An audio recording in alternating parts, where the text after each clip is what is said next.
आज आषाढी एकादशी आहे. त्यानिमित्ताने मी आज आलेलो आहे हिरल पार्कमध्ये बलिठाच्या. तर ह्या सोसायटीमध्ये आज विठुरायाची भक्तिभावाने पूजा करतात, कीर्तन गात आहेत. तर आज नेमकं हे आषाढी एकादशी वर्षातनं एकचदा येते, तर ती फार महत्त्वाची आहे. आणि या लोकांना विचारू की या महिलांना विचारू की आषाढी एकादशी का करतात, कीर्तन भजन कशासाठी म्हणतात हे विचारू. मॅडम, पहिलं तर तुमचं नाव सांगा. माझं नाव माया शिंदे आहे. आणि सगळ्यात पहिल्यांदा सगळ्यांना रामकृष्ण हरी माऊली. कारण आज तुम्ही आषाढी एकादशीच्या निमित्तानं आमच्या या वारकरी संप्रदायाचा जी धुरा चालवलेली आहे आमच्या अश्विनी राणी मॅडम यांनी बलिठा येथे, त्याच्याबरोबर आपले जे महाराष्ट्रीयन लोक इथं एकत्र येतात, त्या निमित्तानं एकादशी असा प्रसंग आहे आपल्या महाराष्ट्रांचा की तो एक जिव्हाळ्याचा प्रसंग आहे. आणि खरं तर पाहिलं तर वापी हे गुजरातमध्ये येतं आणि महाराष्ट्राची संस्कृती आज इथं आपण जोपवतोय, याबद्दल तुम्ही काय सांगणार? खूप म्हणजे खूप गर्वाची आणि आनंदाची, अभिमानाची गोष्ट वाटते. कारण आज महाराष्ट्रातून प्रत्येक माणूस आपल्या पोटापाण्यासाठी बाहेर स्थलांतरित असतो, पण त्याबरोबर तो आपली संस्कार आणि संस्कृती कधी विसरत नाही. आणि आज हे संस्कार आणि संस्कृतीची या जगामध्ये किंवा समाजामध्ये नितांत गरज आहे. नवीन येणाऱ्या पिढीला ते एक आपण संस्कार रोपण जो करतो, त्या वारसा जो चालवायचा असतो, तो चालवण्यासाठी आज आपण महाराष्ट्रामध्ये सगळ्यांना माहिती आहे की दिंडी काय असते, पालखी काय असते, विठोबा कोण आहे, त्याच्याबद्दलची पाठीमागची संत तुकाराम ज्ञानेश्वर यांच्याबद्दलची माहिती आपल्या महाराष्ट्रामध्ये सगळ्यांना माहिती आहे. पण महाराष्ट्राच्या बाहेर जे लोक महाराष्ट्रीयन राहतात त्यांना याची काहीही कल्पना नाही आहे. आणि आमचा एक छोटासा महिला वर्गाचा हा प्रयत्न चालू आहे. हा प्रयत्न किती वर्षापासून चालू आहे? हा प्रयत्न आता 3 वर्षापासून आम्ही चालू ठेवलेला आहे. त्याच्यामधून आपण दिंडीचं जे खोडियार नगरमधून वारकरी संप्रदाय दिंडीचा इथे येतो, त्यांना आपण एक विसावा घेतला जातो. म्हणजे जेव्हा पालख्या निघतात, म्हणजे संतांच्या पालख्या जेव्हा पंढरपुरामध्ये प्रस्थान करतात, तेव्हा त्या मध्ये चालताना प्रस्थान करताना त्या कुठेतरी विसावा देतात. मग ते विसावा देतानंतर पांडुरंगाला पाहायचं असेल तर माणसात पाहावं. देव मंदिरात नसतो, देव माणसाच्या हृदयात असतो. अशी ही पांडुरंगाची, अशी ही विठ्ठलाची महती आहे.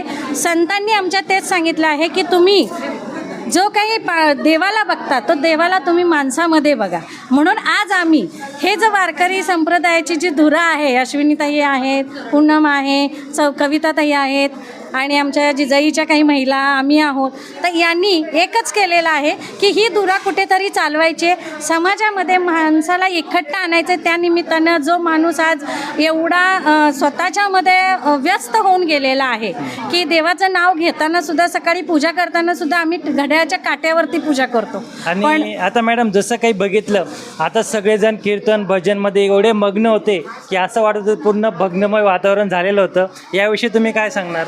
याविषयी मी एकच सांगते की आयुष्यामध्ये माणूस इतका व्यस्त झालेला आहे की त्याला स्वतःच्या विषयीसुद्धा विचार करायला वेळ नाही आहे. आज एवढी त्याची धावपळ आणि विठू माऊलीच्या या रंगामध्ये येऊन, भजनाच्या रंगामध्ये न्हावून तो माणूस जेव्हा इथे येतो, भजन कीर्तनामध्ये जेव्हा तो रमतो, तेव्हा त्याच्या आयुष्यामधल्या ज्या काही टेन्शन्स आहेत, दुःख आहेत, सुख आहेत, ते सगळे विसरून तो अक्षरशः देवमय होऊन जातो. त्याच्यामुळे ती एक एनर्जी त्याच्यामध्ये जी येते, ती विठ्ठलाची कृपा असते. ओके, मी अजून महिला वर्ग आहेत त्यांना पण विचारतो की आज यांना कसं वाटतंय आज आषाढी एकादशीच्या निमित्ताने. मॅडम, प्रथम तुमचं नाव सांगा. मी पूनम नारखेडे, मी लेवा समाजाची प्रेसिडेंट आहे. आम्हाला तर म्हणजे हे जे कीर्तन भजन जेही आम्ही करतो आहे, तर येणारी जी पिढी आहे ती कुठली तरी ह्या सगळ्या संस्काराने दाबली जाते. त्यांना हे संस्कार माहिती नाही आहे, म्हणून आम्ही आमच्या पोरांनाही नेतो अशा ठिकाणी आणि त्यांना हे सगळे सांगतो की ही आपली संस्कृती आहे. युवा वर्ग जे आहेत, आत्ताची पिढी जे नवीन आहेत, त्यांना तुम्ही काय सांगणार की विठोबा माऊली काय आहेत, संत तुकाराम काय आहेत, यांच्याविषयी तुम्ही काय सांगणार त्यांना? यांच्याविषयी हेच सांगणार आहे की यांच्यामुळेच आपलं मराठी अस्तित्व आहे हे टिकून राहिलेलं आहे आणि हे असंच आपल्याला पुढेही टिकून ठेवायचं आहे. म्हणून तुम्ही लोकही यात या, भक्ती करा. आणि आमचे बरेच छोटे छोटे पोरं आहेत जे आता तुम्ही बघितले असणार, कोणी विठ्ठल बनलं आहे, कोणी रुक्माई बनलं आहे, कोणी काय वारकरी बनले, हे सगळे आम्ही त्यांना आता संस्कृतीमध्ये टाकतो आहे, म्हणून त्यांना याची जाणीव देत आहे. थँक्यू. जसं काही महिलांनी आज आषाढी एकादशीचं सांगितलं त्याबद्दल एक मॅडम आहेत त्यांच्याशी आज बोलू. मॅडम, प्रथम तुमचं नाव? अश्विनी राणे. हां मॅडम, आज जर हे आषाढी एकादशी निमित्ताने विठुरायाची मूर्ती इथं आहे आणि जो प्रोग्राम ठेवलेला आहे त्याबद्दल तुम्ही काय सांगणार? बघा, मी एकच सांगेन, विठ्ठल कोणाकोणाचा आहे तर काय काय म्हटलेलं आहे, निवृत्ती हा खांद्यावरी चोखा जे आहे प्रत्येकाचं तसं म्हटलेलं आहे. आणि मी बाकी काहीच म्हणणार नाही. मला सगळ्यांनी सांगितलं 2 ओळी म्हणा म्हणून, तर मी एवढंच सांगेन, देव देव्हाऱ्यात नाही, देव नाही देवालयी, देव चोरून नेईल अशी कोणाची पुण्याई, देव देव्हाऱ्यात नाही, देव नाही देवालयी. देव कशा कशात आहे? देव मूर्तीत नारा आहे, तीर्थक्षेत्रात नारा आहे, देव आपणात आहे, शिर झुकवोनिया पाहे, तुझ्या माझ्या जड देही, देव भरूनिया राही, देव देव्हाऱ्यात नाही, देव नाही देवालयी. इथे आलेल्या प्रत्येकामध्ये विठ्ठल आहे, ईश्वर आहे असं समजूनच आमची ही वारी असते.